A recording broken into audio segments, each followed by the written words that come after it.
What's up, everyone? This is Destroyer229, and welcome back to Let's Play Persona 4 Golden. Kinda got that. Last time, we began our exploration through Risei's dungeon. Managed to get pretty decently far in it, too. Then that's pretty much it, along with some potential ideas that will probably never make it, but would be really cool to have for future Persona games. In this episode, we're gonna head back into the dungeon and continue our exploration. And first things first, as per usual, we're going to go ahead and make a costume swap. This just looks so weird, but we're gonna go with it anyway. So, I did mention last time that I wanted to kind of go over a little bit of theory crafting. Previous discussions have pretty much been limited to, like, potential changes that could, like, maybe be added for future Persona games. But this one is very specific to Persona 4, and it's more so just story analysis. Oh boy, new enemy. The Blooming Bambino. It's not strong at all. Okay, well, are you weak to fire? No, but fire does pretty well. Go forth. Oh wait, they are immune to fire. 2 more to go. Okay, well that still took them out. How do they deal with ice? Come on. Yikes, it's Ice is actually pretty decent. left. Lightning? Come here, Take-Mikazuchi. Weak to lightning. 2 enemies down. Now's the time. Okay, at least now we know for the future.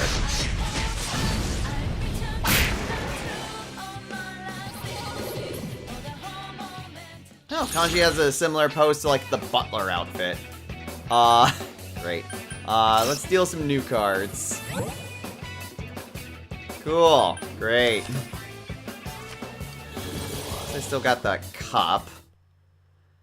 So, this more stems from a post... Really? Victory! Well, I guess there's the cross-dressing winning animation pose. Well, 1 gold hand is better than none, I suppose. Suck that Chie died, but at least we got her back before the end.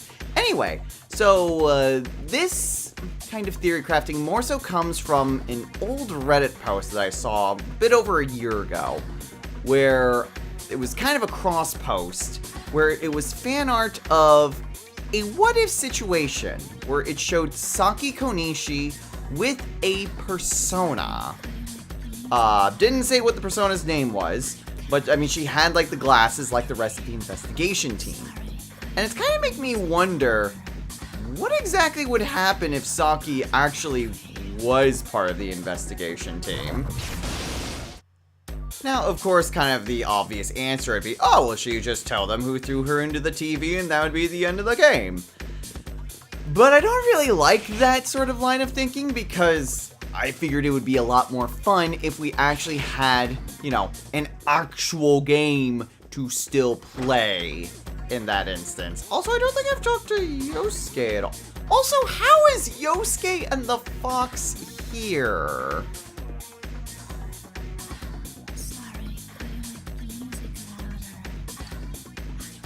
Because you never find your party members on your first ascent, or even the second ascent. It's only when you're revisiting floors. So how the heck is he and the fox here? Okay, I'm pretty sure we've already seen... Yeah, we already saw that. And a free chest key. Is it because we already hit the 6th floor before teleporting out? Because that would be weird if that was the case. Anyway, so like I said, the obvious answer is that she just tells everyone, and then that's just the end of this game and the end of the story. But that's not fun. So basically, I kind of wanted to see if we could maybe theory craft a way that Saki could be part of the investigation team while still having a game to play. 4 more enemies. Let's get through this. You can win this. Oh, Do your new best. enemies. They look similar to old enemies. The large basalt. Okay, fire. Because the idols are weak to fire. Neutral. Down. Wonderful, Sensei. Okay, that's fine. You hit its weakness. Smart You just move, use that, Sensei. especially since these guys are reinforcements. Probably better to keep them busy as long as possible. And there we go. Now, shall we move on? Okay, not really any different. Then again, the velvet poses aren't usually any different from their regular ones. So, how exactly would the story work in that instance if Saki isn't murdered? So first off, in case you're thinking, oh, what happens if Mayumi Yamano never gets killed? Mayumi Yamano has to die. Otherwise, there really is no story. Without her death, Namatame doesn't do anything. There's not really any point for, the Midnight Channel. She has to die in order for anything to get kick-started. However, Saki's death isn't as critical as Mayumi Yamano's. Saki's death more so just kind of reinforces White Feather. White Feather. Grants resistance to light. Okay, that's actually not all that bad when you consider the Venus Eagles. Oh, crap. Oh, new dice. 2 enemies. Silver dice. It's not strong at all. Okay, well, most dice are weak to electric. And these are the rare dice that are not. Darkness?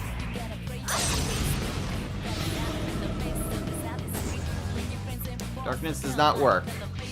I do not like that they are standing by. Come on! Take this!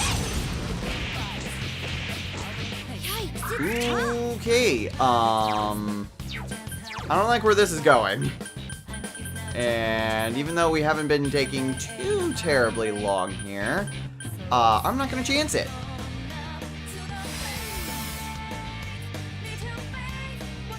Without getting initiative and without really knowing weaknesses, yeah, let's maybe not fight them. So Saki's death doesn't really do a whole lot to actually add to a lot of what's already happening. What she does do is her death makes it a solo murder case into a serial murder case. But if she survives, I think you can still have a coherent story with the motives that we already have without really losing or needing to add too much. Actually, just realized Yukiko's pose does change with the Velvet Assistant because her normal pose is her fanning herself, whereas the Velvet Attendant is her flipping her hair back, so it is a little bit different. Anyway, so when it comes to Saki's potential survival, there's really 4 things to potentially consider when it comes to major things that change. And that's main plot stuff, what happens because she survives, as well as reasons and motivations concerning Namatame, Mitsuo, and Adachi. And now we have the Darkness Room. Cool. So, we'll go over all of those changes in order, just to see what exactly would need, what exactly we would be looking at in terms of potential changes. The first and most obvious one is, how exactly would we change things to make sure that Saki survives? So, honestly, there is actually a potential way for her to survive over the course of the main story. And the mostly revolves... Oh boy.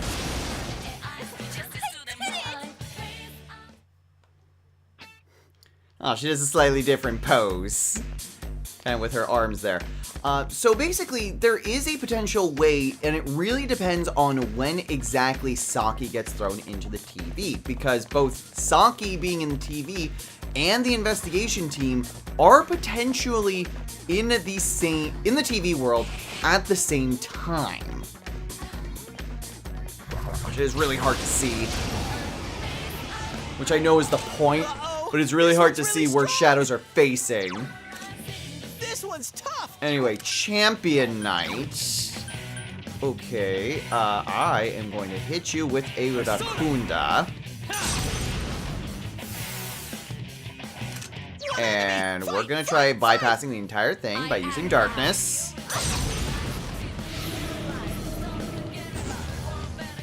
Did not work as well as I would have liked. Skullcracker?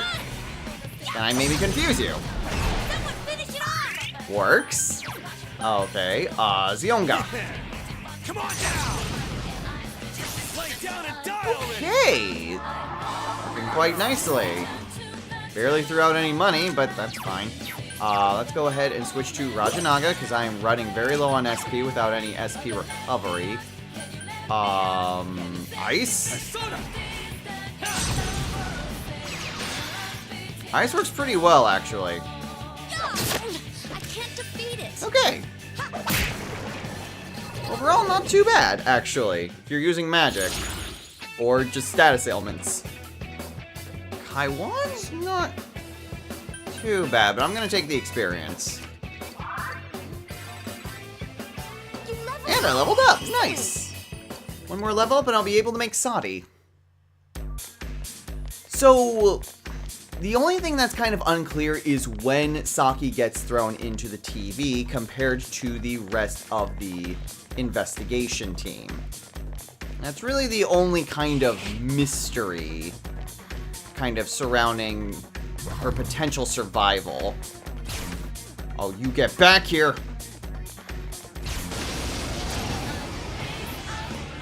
Oh boy! A rare monster. Enslaved beasts. It's not strong. Okay, well this is gonna be fun. Let's start here. I have an idea. These guys are weak to fire, so I am going to start off with a Mataru Kaja.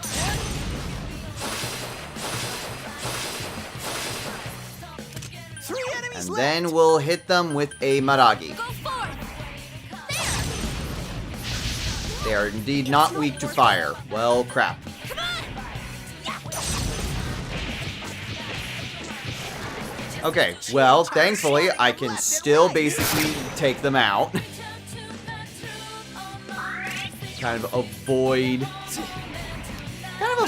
any sort of complications. One enemy. Fight! Fight! Fight! In fact, I think I'm fine. We'll just attack. So persistent. And then Assault Dive. Couldn't quite beat it. And then Kill Rush. Damn it. Whatever, this is still fine. I am going to need to heal with Yuki Kelp, but it's starting to be less fine. I am thou. There! Okay. We're still doing fine. Still doing fine. Ooh, perfect. Take-Mikazuchi. And a crit! It's down. Kinda wish that came earlier instead of when it had a sliver of health, but whatever, I'll take the kill. Beggars can't be choosers. Ooh.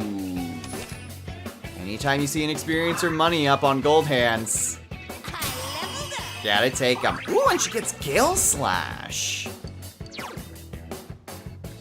Okay, single hit. So, I mean, it is...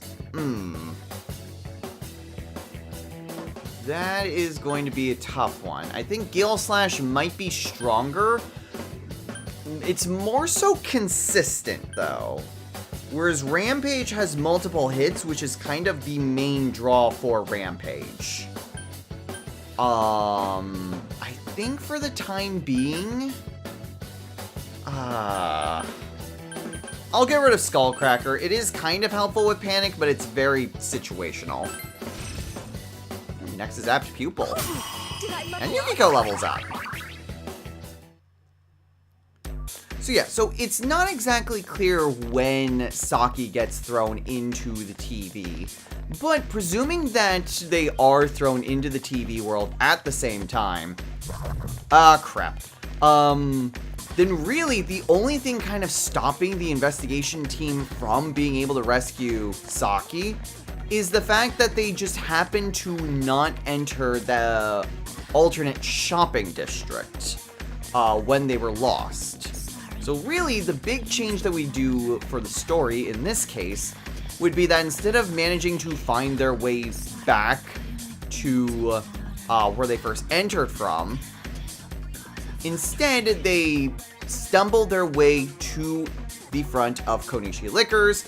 That's when they find Teddy there, and that's when the shadows attack, kind of similar to how it is in the original game. So if we kind of go it that way, I should probably heal up. If we go through it in that way, then you still get Izanagi the same way that it was before. The only main difference is that this all happens basically with Chie there. That's the only real major change in this instance, and it being like a day or two earlier. So Yu gets his persona, he's all fine, but then they hear a scream coming from inside the liquor store. So they go and investigate. Yosuke recognizes the scream, recognizes it as Saki. You kind of get tutorialized. I figured that instead of it just being one and the same, that it's more like a one-floor dungeon. So kind of like tutorialized, somewhat similar to leading up to Chie's boss fight. Also, if you're maybe wondering, like, well, where does he get the golf club then? Maybe just it's dropped from the shadows. Like, that's probably the best way to kind of rationalize that. I mean, why not? Oh boy. Okay, we're gonna need to go a lot further to get him to despawn. So I kind of figured that towards the end, kind of close to where the entranceway is, that's where they would encounter Shadow Yosuke, because honestly, if he doesn't get his persona here, there's not really much reason for him to get his persona elsewhere. So, Yosuke, you fight Shadow Yosuke, same fight as before, except being like where Saki was killed, kind of in the main liquor store area, it would instead be like right in front of it. Oh no, no, no, no, no, no, no, no, no, no, no, no, no, no, no, no. Let's maybe not do that. So Yosuke, you fight Shadow Yosuke, same as in the original game. He gets his persona. He's exhausted, but they can hear Saki in the other room. Teddy's really telling him that, hey, it's like the fog is going to come in, like the fog's going to leave here soon. You guys really need to go. Yosuke refuses. He goes in anyway to try to rescue Saki. They go in, they hear pretty much the same stuff that they hear kind of in like the voices after, you know, Saki's already died. Seriously? I go across the whole damn map and it still doesn't respawn. Anyway, so like I said, they go, you hear the same things that was in Saki's dungeon before. Kind of hearing like her father berating her and hearing rumors based on the different women that are by her shop. Kind of the same things that you hear before, except the things that come from her mouth come from her shadow, like saying that Yosuke is a pain in the ass. That comes from her shadow, not necessarily from like the other voices. She does the whole, no, you're not me, and you fight a Shadow Saki. You and Yosuke are there, defeat it. Again, like, where does Yosuke get his weapons? From his shadow, because RPG mechanics. You are successful, Saki accepts herself, and gets her persona. Jeez. Oh no! Oh, this is bad. It's an ambush! There are 3 Oh, enemies! this is real bad. Yuki-chan! This doesn't look good! No, it does not, Teddy. No, it does not. Oh, come on. Kanji's out cold! Medic! Yoink!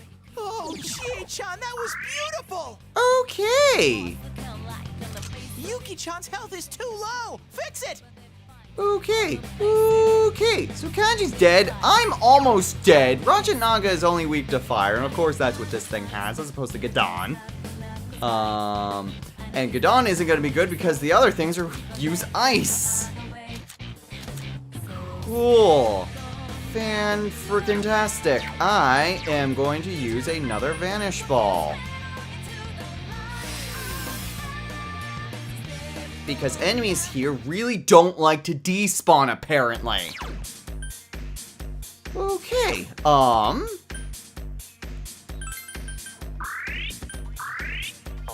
let's just go ahead and just do all of that. Okay, well that sucked.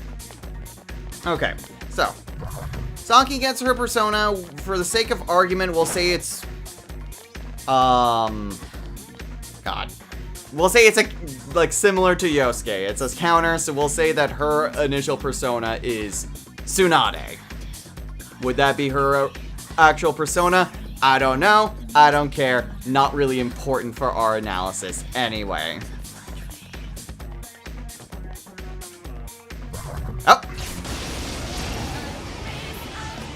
Ooh, new beetles. 2 enemies! You can attack Adamant before them. beetles. You can win this! They don't have that much health, which has me a little bit concerned. Maybe instead of using fire, in case they reflect that, I am going to try physical. Oh, I was afraid of that. 2 enemies left! Okay, fire then. I am thou. Actually, I probably should have healed myself. I couldn't do it. Oh, that's not exactly great. Take it. Okay, well, down goes Chie-chan's in 1. rampage mode. Seems like we're doing pretty alright, all things considered. Underestimate me? This is what you get. Okay, so, again, her persona, not really super important for the sake of the story. Point is that they get Saki's persona, they rescue her, she's beat, Yosuke's beat, you're beat. So it's basically up to Teddy and Chie at this point to essentially guide you guys back. Teddy will basically say that it's too dangerous to kind of go back randomly. Where did you guys enter from? And Chie's the one to essentially guide Teddy back to the entrance where you all entered from at Junes. Essentially, it's a really close call in this instance. So essentially, like, by the time you guys are out at Junes, it is nighttime and the fog has already set in the town. But in the end, you still have successfully managed to rescue Saki. Oh boy, he's gonna come right for us, isn't he? Well, no guts, no glory. Oh boy, hands. I smell 4 enemies! Show them your stuff! Okay, the killing hands. These guys It's are not rough. strong at all! 10 Terafu.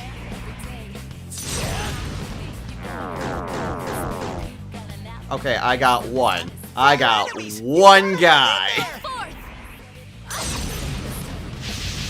So persistent. Okay, well, at the very least, I make him waste money. Oh, that is even worse. Ice? Come on. Take it. I'm not gonna use physical on rocks. It's usually a bad idea. Yikes, it's tough. Lightning?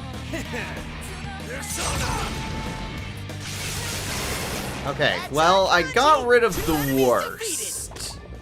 And they rebellion each other. Cool. Can I maybe stab them?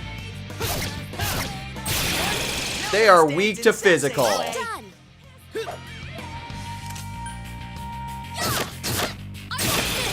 Okay, well, that simplifies matters greatly. I can give it a shot. Rakshasa isn't bad. Well, Chesky's better than nothing, I suppose. So yeah, so that is essentially just how the investigation team, before they're the investigation team, manages to rescue Saki. So that's basically the in-game way that you would be able to rescue her, but then there are the ramifications. But before that, we have ourselves a mid-boss. I could probably use some SP recovery. Got plenty of soul drops and snuff souls, though. We'll do that. We'll use a couple snuff souls on Yukiko. And honestly, I think we're good. We don't need too much right now.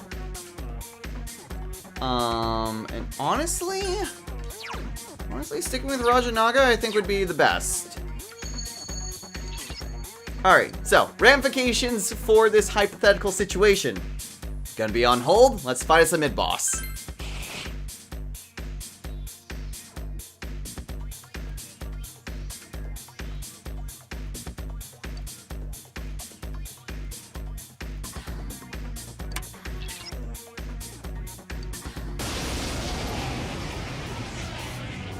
One enemy ambushed you! Hang in there! Alright, so now we have ourselves the mid-boss. The Amorous Snake. You can win this! Do your best! The Amorous Snake is weak to fire and nulls light and dark, and knows the skills Stagnant Air, Virus Wave, Mind Slice, Life Drain, and Sharp Student. This is, I think, the first instance where a boss is completely unchanged compared to the original. Most of the bosses are going to be pretty much the same once we get to a certain point. But this is the first instance in which it is actually just 100% the same. Same skills, same weaknesses, same everything. So in this case, I am going to start off by putting up a Mataru Kaja. That way all of our attacks are a lot better. Chie-chan's been poisoned! Okay, well that actually hurt quite a bit. Poison I don't think is the worst thing in the world. I think there are worse status ailments than poison. Especially since this thing knows Mind Slice too, which that would be bad. So let's go ahead and hit it with an Assault Dive. Nice, it's tough. Okay, Chie's gonna be kind of a problem with this, so let's go ahead and use Uraku Kaja on Chie. Come on now! And then for us, we can hit him with an Agilao. You hit its weakness! Let's attack with ready. It's probably better just to go with the all-out attack.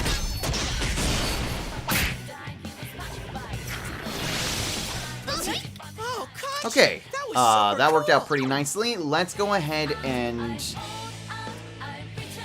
Here, Agilao. You hit its weakness! Don't go for the all-out attack. Okay, she's cured of her poison. Let's go ahead and heal.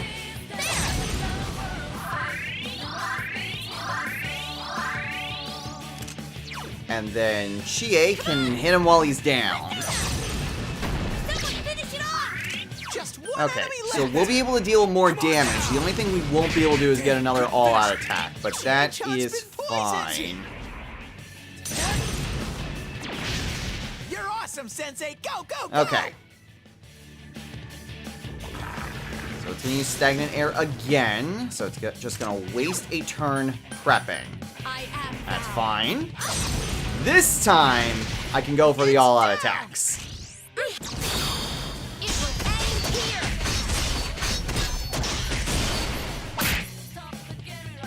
Alright, Chie's good now. Hit him with an Assault Dive. Pretty much this just goes the exact same way that it went before. It ain't going Yeah, I was down. hoping for a double hit. That would have been great. You hit its weakness. And this should be game. Be gone! That's game. All right, perfect.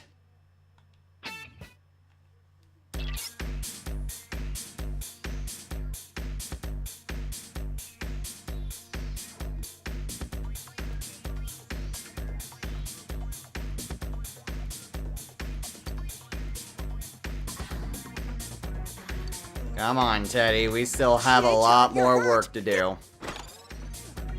Oh boy, a dry ice. Well, at the very least, though, we can head all the way back. Which is fine. That gives me a chance to actually kind of talk a bit more about the other aspects of this hypothetical. So there's still a few things that we need to talk about in terms of story significance. But let's go and talk about the three antagonists. So first is Namatame. How exactly does Saki's not death affect Namatame and his motivations? So the easy way would just be to say that,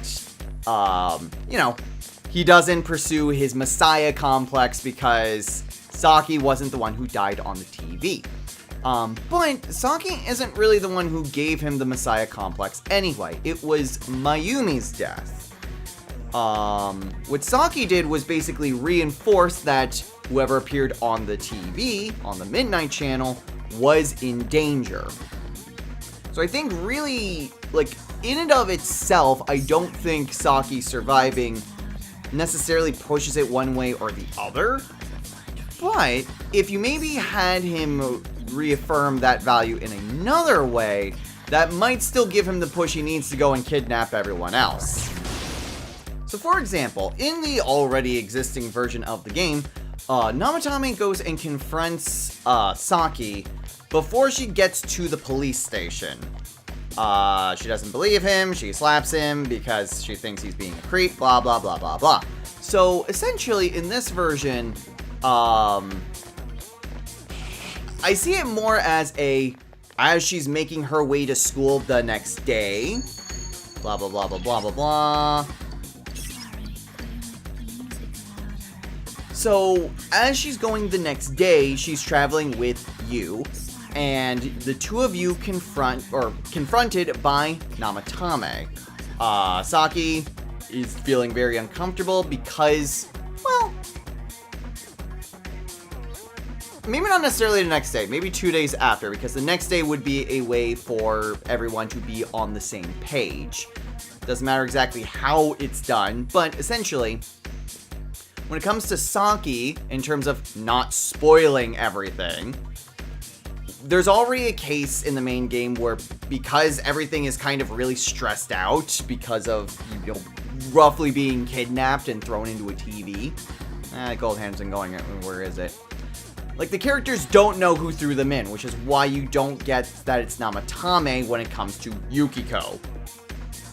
So when it comes to Saki, in terms of who threw her into the TV, she has a lot going on. There's everything dealing with her parents, gossip from neighbors, gossip from her coworkers at Junes, school, finding the murderer.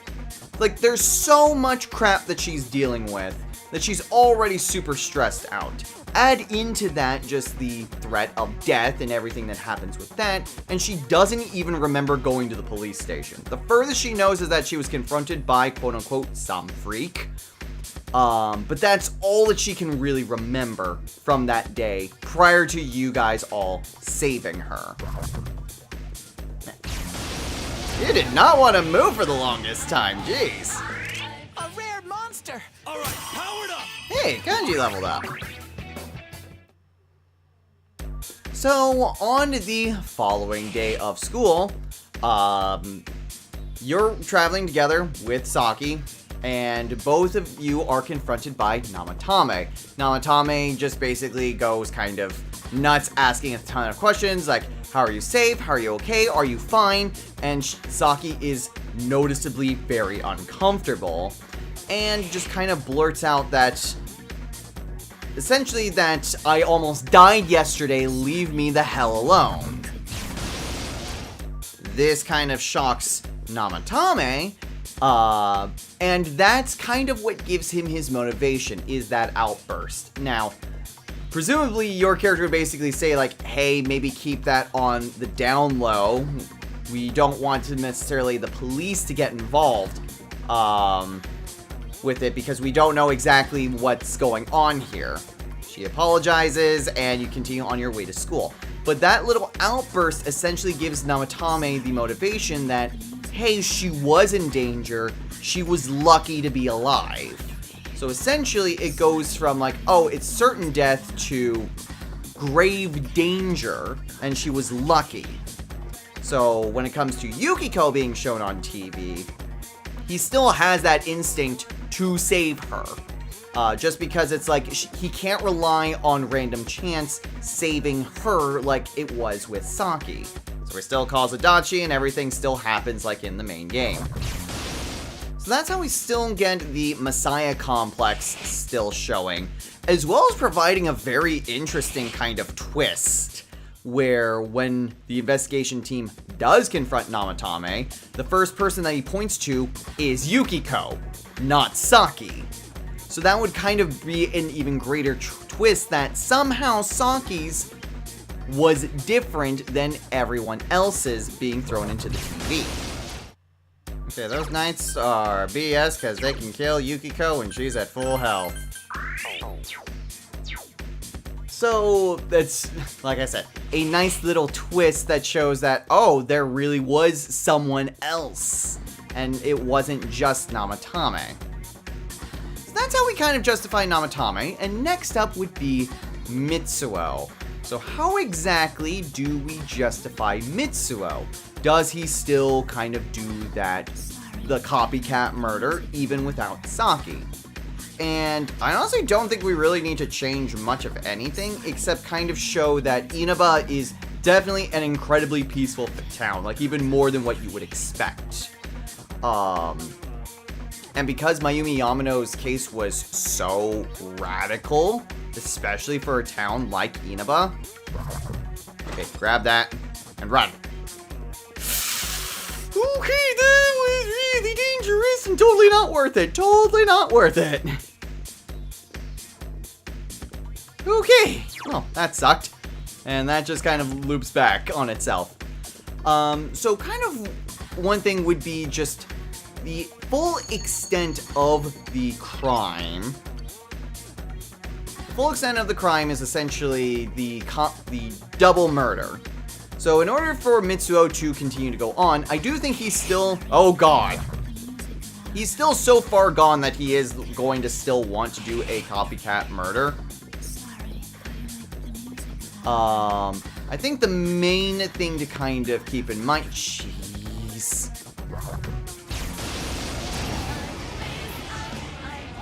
Oh boy, it tanks too. Not even gonna bother. Chance to run. We are not anywhere capable enough to be able to deal with that crap.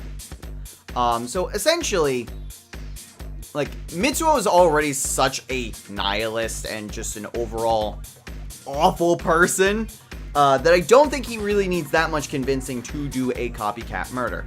Mayumi Yamano's death is already very sensationalized that even a few months afterwards, I still think he would go out of his way to try to do a copycat killing. I think the important thing when it comes to him, and a little scene to add, would be that any sort of murder in general, or any, like, case like that, even manslaughter, is super rare in Inaba. So I think probably one way to kind of indicate that this is such a rare occurrence, and even then it is super bizarre on top of that with the telephone pole and not knowing exactly what killed her, would be that the last time there was a murder in Inaba would be Chisato's death. Nanako's mother and Tojima's wife was the last person who was murdered. Not necessarily who died, because there are people who still die with natural causes. But in terms of actual, like, murder, if murder is so rare in Inaba,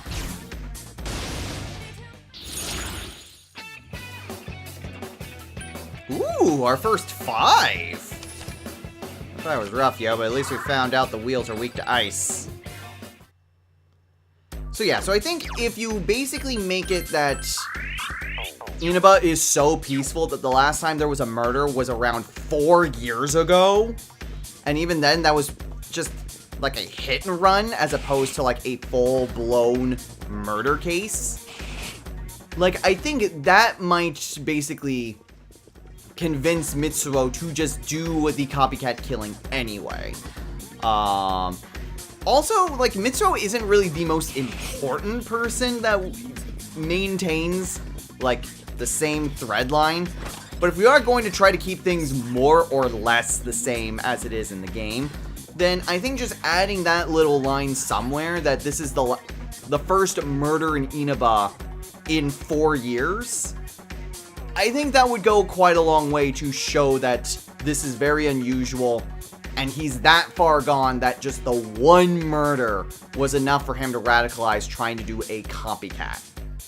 Otherwise, his personality is exactly the same. There's not really a whole lot to really go on that would be changed because Saki survived.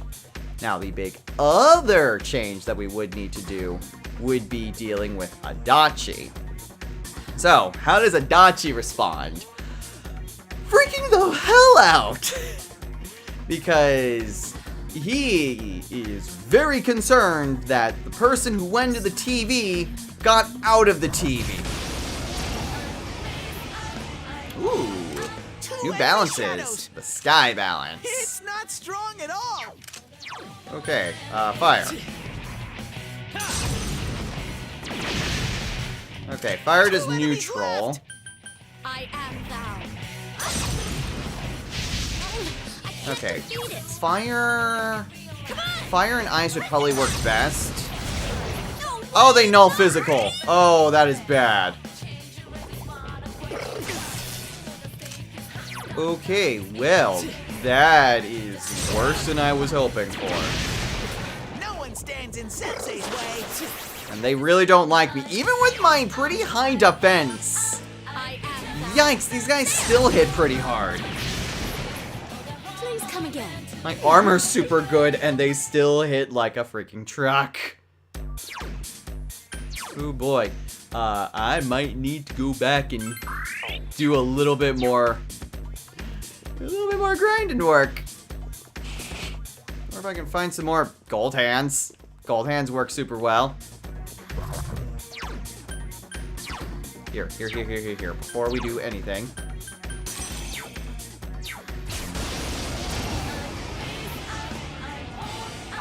Oh boy, a beetle on top of this. This is gonna be great. Wow, that was close. I almost missed the second one. Amazing, Sensei. And I got enough for a level up. Leveled up. As did Chie. And Yukiko. Fire break. Still don't really like break skills. Break skills honestly wouldn't be too bad against the gold hands, admittedly. But I'm already kind of full up on space. I might want to get rid of Mudo, but yeah. Ooh, next is Diorama. So yeah, dealing with Adachi. Adachi would very much be heavily concerned. Like, super concerned that he's going to be caught. And so, he kind of keeps an eye on just Saki. And I think what makes things interesting is that he's able to confirm pretty quickly that Saki doesn't seem to remember what happened. So he feels a lot better. Oh, excuse me. Got some spit down the wrong pipe. Anyway, he's able to confirm pretty quickly that Saki doesn't remember what he tried to do to her. So he feels a little bit more comfortable kind of being around the investigation team. However, anytime Adachi comes around and Saki is there, Saki just always gets like a shiver down her spine. Or she feels very uneasy around Adachi. And she can't explain why. Like, everyone knows how goofy Adachi is. But for some reason, she's always uncomfortable if he's there. So it's just one of those weird things where, yeah, just for... Whoops. I meant to hit the minus button. So yeah, it's just one of those things where... Ah, crap. Okay, I guess we're just going to have to... I guess we'll just go to the next floor anyway. Blah, blah, blah, blah, blah, blah, blah. So... It's just one of those recurring things that just seems to happen, and is not really well explained, and just kind of tossed aside as kind of like a gag. Oh boy, the tank now. That's a strong enemy. Yikes. Arcane turret. Okay. Let's maybe switch to Take-Mikazuchi Just and one try enemy left. lightning. Lightning does okay damage. How about darkness? Can we just kill it right away? We can. I broke a sweat. Okay, well, certainly something that's good, not something that can be completely relied on. So yeah, so it's just kind of one of those running things where, yeah, it's just for some reason she's always uneasy about Adachi, and then it comes to reveal that he was the one to throw her into the TV in the first place. So, again, I don't think you really need to change that much. You don't really need to change Adachi at all, except for that little kind of piece of information, because otherwise it's just kind of weird that he just keeps tabs on her, and she's none the wiser. So there needs to be some sort of explanation or foreshadowing in this case. And I feel like that sort of thing would be enough to be able to kind of hint without completely giving away that Adachi was the one. So, yeah, it's one of those things where I do think it is possible. But there is also one other aspect that is part of this that would be changed, which would be social links. You got two social links that really involve her death, and that is Yosuke and her brother. Ooh!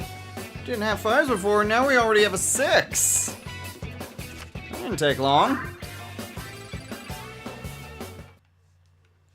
So the only things that would be changed would be Naoki and Yosuke. With Yosuke's mostly stays kind of the same. You do kind of lose that subplot when dealing with Saki. I can't even use the saying like, oh, you can try to pair them up like I did in the previous kind of analysis, because that sort of thing just doesn't really exist. So mostly it's just dealing with Yosuke and kind of him trying to fit in and him kind of being a pariah, as well as him just being bored in Inaba and grappling with that aspect of himself.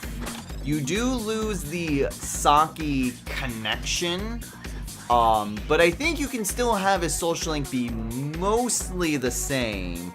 It's just that the gossiping girls, either like they talk crap about him with Saki anyway, or even though she's alive still, or just exclude that part and they're just kind of jerks to him regardless.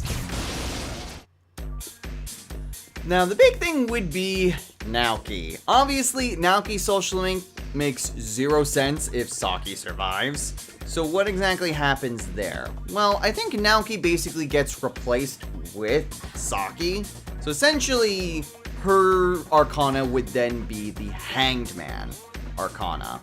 So a lot of her social link would basically be dealing with the general rumors that would be around her at home, at work, in her neighborhood. Basically, everyone around her still talking crap about her. And she feels a little bit better because she still has friends that she can trust.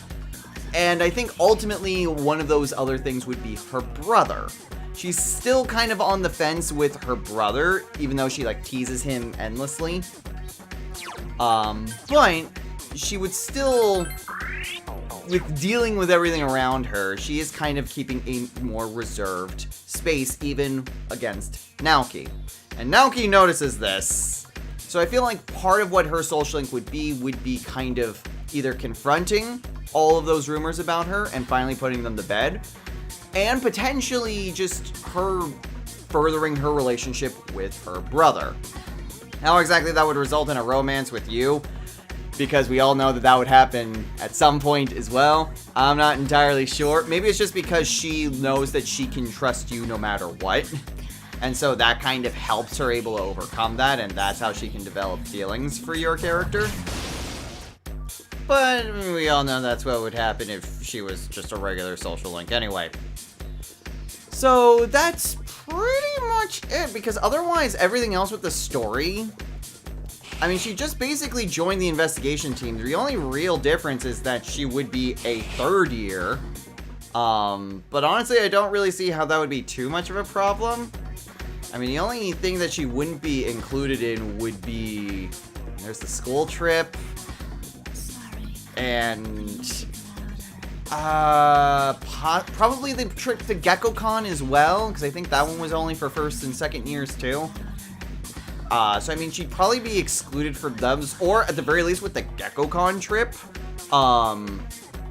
she would just go there as a chaperone. You'd kind of have, kind of something similar to what they did with Persona 5, actually, where there are certain third years that go on the trip anyway to help chaperone. So you could probably make a similar excuse there for why Saki's at Port Island.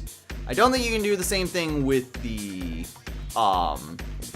camping trip, but I also don't think she's really needed at the camping trip. I think most other scenes she can just be there with the rest of the investigation team, and like she can add in kind of her own like commentary and that sort of thing, replace other people's lines with her and her evaluations and things like that.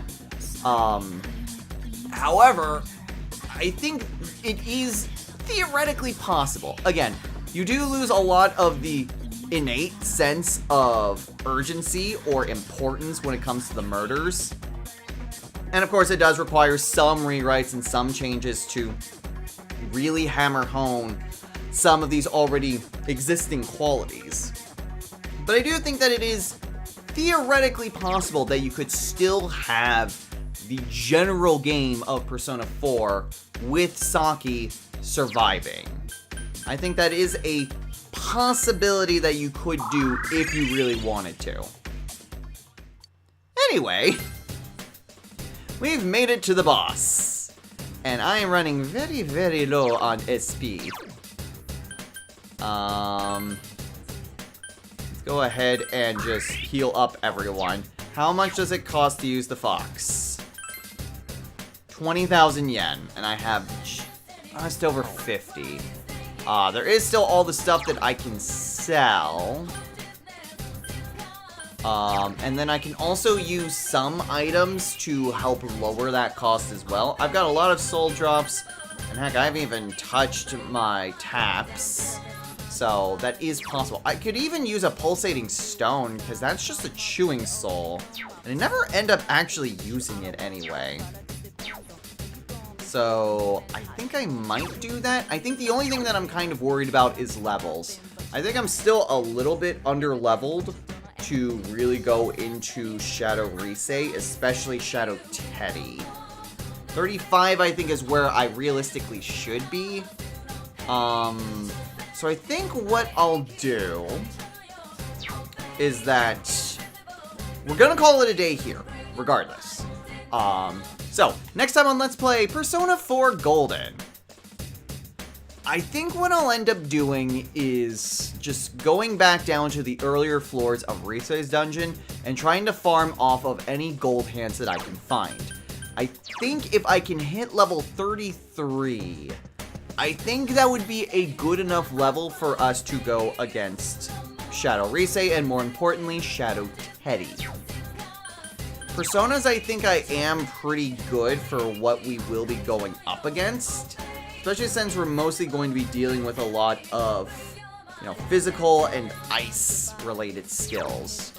So honestly, if I do have Sati that I can make as well. So we can go ahead and do that before we really go and do the grinding, as well as picking out perhaps a persona that I could use an Arcana for, and may have a resistance to ice while still being helpful in the battle. Because Sarasvati definitely can't really help me here. So we can go ahead and check out the Velvet Room first just so that way we can get that fusion and pull out that persona. And then we can focus on grinding out a couple more levels before taking on the boss. Afterwards, we might be able to get a few more social links in, depends on how much I'd be keeping and how long the fight with Shadow Teddy takes.